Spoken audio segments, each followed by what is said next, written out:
Hey everyone, welcome to today's edition of One Single Story, where each weekday we tackle a single relevant question based on our Bible reading for that day. This week our reading is centered around the book of Philemon, and today I'm joined by Alyssa Bream and Sheryl Daughety. So we're going to look at the last couple of verses, or well, I should say verses 20 and 21, or 20, 21, and 22. We hope this reading didn't take you too long. Like out there in TV land. Yeah, that's right. You had an easy week of reading this week. But it says, yes, my brother, please do me a favor for the Lord's sake. Give me this encouragement in Christ. I am confident as I write this letter that you will do what I ask and even more. One more thing. Please prepare a guest room for me, for I am hoping that God will answer your prayers and let me return to you soon.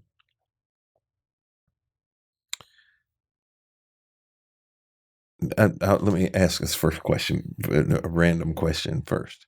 How often do people come stay at your house? Like stay the night? Yeah. I mean, hardly ever now that my kids are older. You know, they used to have friends over, Yeah, and then but Kevin's even parents, then it was mostly your kids, right? Yeah, and some of our family, because, you know, my husband's family is from a couple hours away, so we had them come and stay, but they don't come as much as they used to. I had a second kid so I could get rid of my guest room. No, we don't have a guest room. So I think that stops people from being able to stay at the house. When we did have a guest room, when family would come, they would stay there. Rarely does anybody come and stay with us. I don't want to say never. We have Brianna comes and dog sits, but we're not there when she's here. But we just don't have visitors come and stay. And if we do, of course, now the way the house is set up, we have an apartment they can stay in. But when I was growing up, we would go to my grandparents' house and stay a night or two and sleep in their beds. You know, we stayed in the house. My grandparents would come to see us and would spend the night and stay at our house. But like my mom and dad, occasionally I will go stay at my parents' a few times, occasionally, but it's rare. I don't think my mom and dad have ever come and stayed with us at our house that I can remember and spent the night. So the question I have, we have such separate living arrangements. The world is a lot different. The United States is a lot different. I think you still find this in other parts of the world. Mm-hmm. Much bigger family units living under one household, even though we're seeing that change in the United States for economic reasons more than our desire. But how have separate living arrangements affected our level of community? And what I mean by that is visitors come and stay in a hotel or they stay in an Airbnb. Families, we live far apart instead of close together. We don't typically have multiple generations under one roof, meaning grandparents, parents, children. Typically, we don't. It's not. It's most common. So, how have they affected our level of community? I really admire the cultures that have. I'm not quite sure exactly what they call them, but they're it's like there's a center right in the middle, like a pavilion almost, and all of the houses face in toward that. It's almost like it's all one building. It's almost like each of them lives in an apartment and they share the grounds, if that makes any sense. I think maybe some people in Indian culture do that, and then maybe it's Middle Eastern too that I've seen it. I know I've read a lot of books where that a family was housed in that situation in other cultures, and I mean, I can certainly see what the challenges would be. You know, our family is on my side of the family. All of us live in a row. We have a little bit of space in between us, but we're all right there. But it's still not uncommon for us not to see each other's faces during the week. We might talk, but I think that it does create a gap because you don't see the day to day of somebody's life, which means you also don't get to help fill the needs that they have. Right. And people feel, lonely and less cared for when they don't have somebody there that's involved in their daily life. Especially older people. I think a lot about, like my grandparents and my parents and my husband's parents. I think about a lot about. Easy to become isolated. It is, and thank goodness both sets of our parents are still alive, but that won't always be the case. And I have spent a lot of time thinking about how one or the other will survive on their own. I think there are pros and cons. I think generally it's easy to think about the cons because you lose that community. There's no doubt that when you're living in a house with somebody, there's times around a table where you're eating that build community. There's, just those offhanded conversations. And when you get in a fight, you have to make up because you're going to see that person, passing in the hallway. I do think that there's some growth that happens like after you move out of your parents' house that you wouldn't grow if you always were living under their house.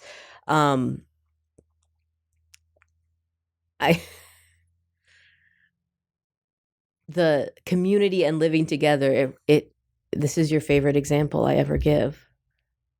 And it's probably not even what you're thinking. I have no idea right this minute. I bet I know, but go ahead. Go ahead. No, you go. Sister wives.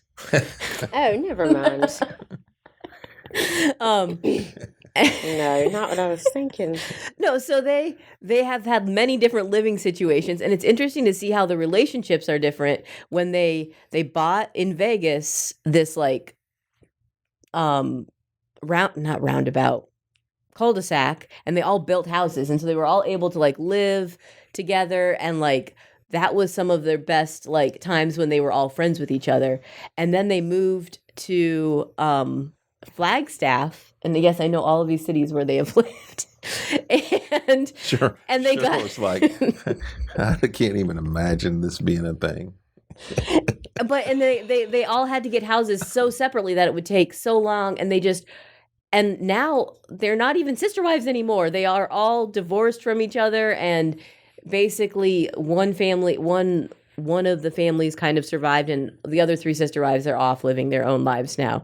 So, and they had planned to buy this property and to build houses in like this beautiful area and to all kind of have like that compound, but it just never came to fruition because of a lot of different reasons. And it, when they were in that cul-de-sac and they were all living together, they all bumped into each other all the time and were able to have those relationships. And as soon as they moved away, everything just fell apart because probably polygamy is not the best solution. Well, I would say I can't. Have you not heard my sister wives' explanations before? I just need to apologize to our audience right now. No, what I actually thought that you were going to say was that when we go on staff retreat, that it's kind of an expectation that we would all be under one roof together. And it does make a really big difference because even though we're in contact pretty much daily with this job and see each other's faces pretty frequently and even sit around the table together every week for a long time, it's still a much different experience when we are able to eat meals together and have a chance to talk about all the daily stuff that's going on in our lives and not just work. I think I would say it affects our personal relationships with each other. In a general context, 90% of our conversations are work related. You mean here? Yes. Yeah. 5% are Zach going off the rails. That's a different story. Yeah. Then I'm going to slip up one day and say something I shouldn't.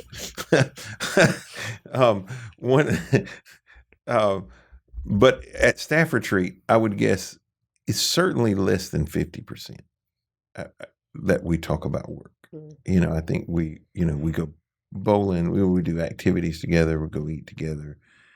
If there's a pool, we may, go out and sit by the pool together. And there are lots of different interactions. And you also get a different interaction with somebody when their spouse is present or their kids are present than you would in a work environment. You see kind of a different angle.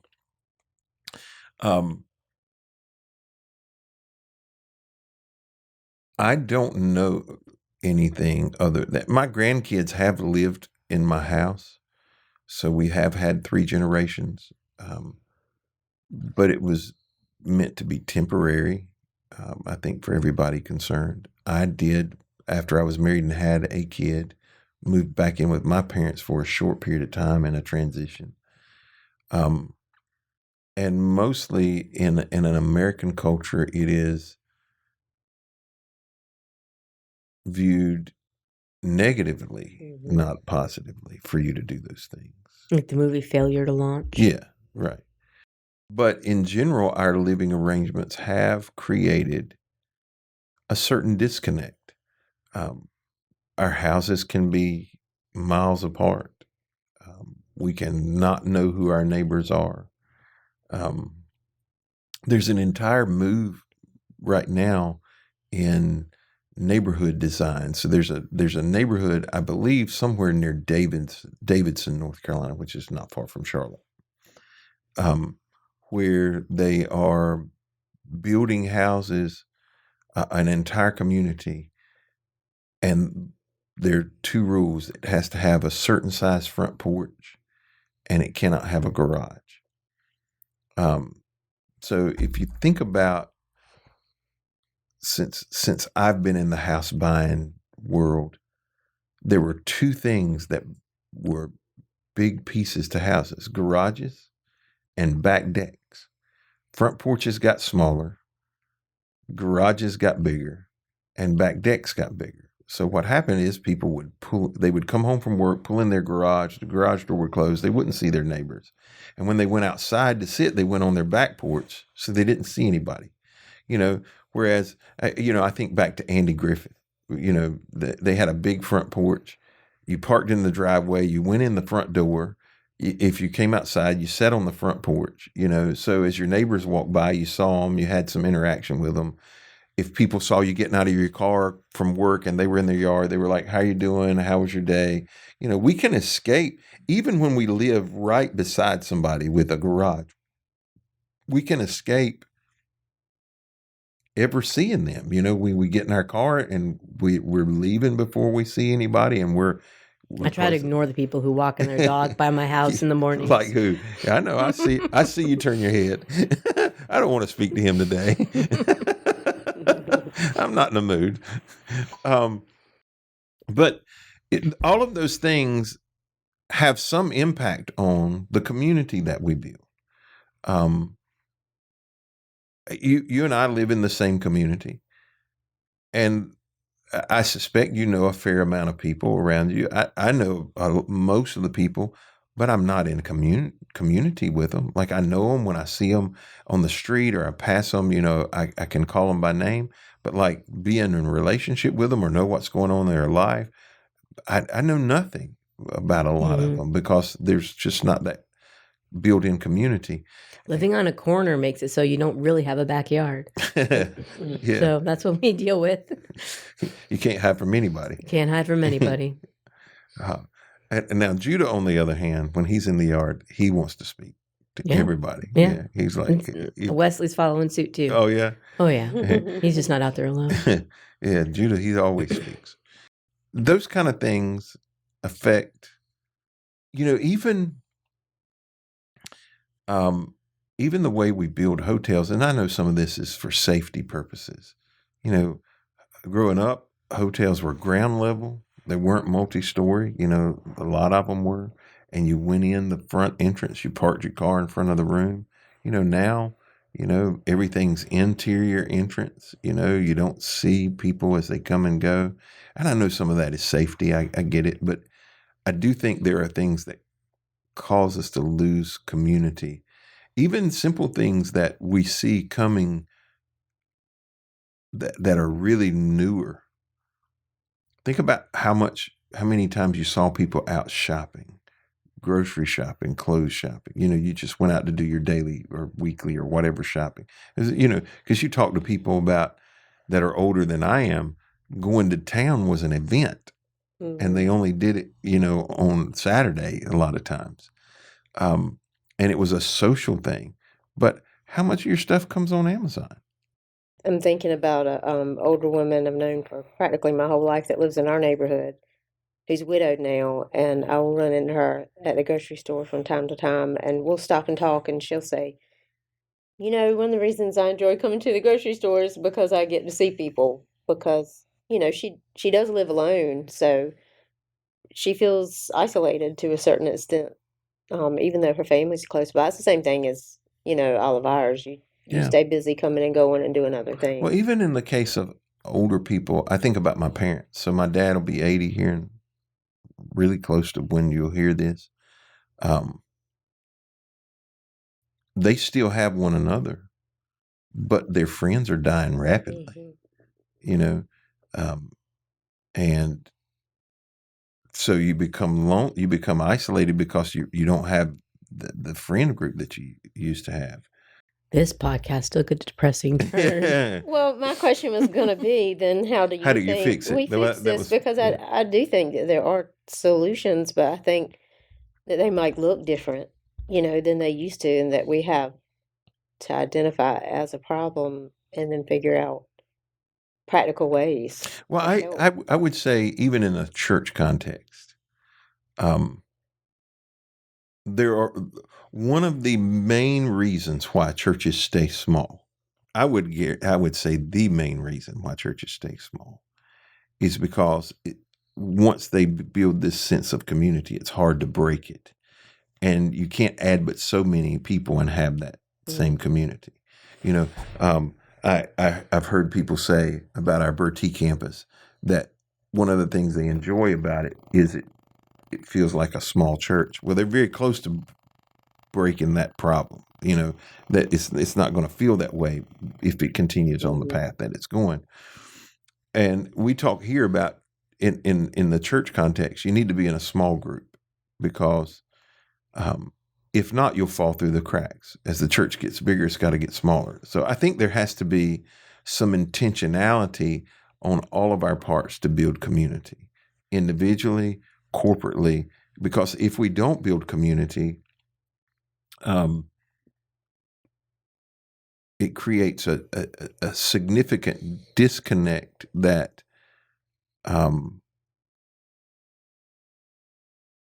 is hard to deal with problems when you have them, overcome situations when you face them. And I think you're talking about that being intentional is probably the biggest factor in modern times, because there are so many other things available to take our attention all the time that, I know for me personally, the small group that I'm in, the women's Bible study, is a really good thing for me personally, because otherwise I wouldn't make it a priority. I don't mean the Bible study part. I'm more likely to do that than to make a date to hang out with a friend, because I always feel like I have so many other things to do. But I think that making those priorities in our life and then just sticking with them, whether it's convenient or not, right, is a pretty big advantage. Like, for instance, in our family, my mom cooks lunch every Sunday, and we all of our kids and all the grandkids sit down and eat lunch together. Is it inconvenient to her? I'm so sure it is, because she serves in her church. She's leaving church at the same time we are, but she continues to do it because the community means a lot more to her than the inconvenience does. Well, thank you for joining us today on this edition of One Single Story. We hope you'll be back with us next week as we start a conversation around the book of Hebrews.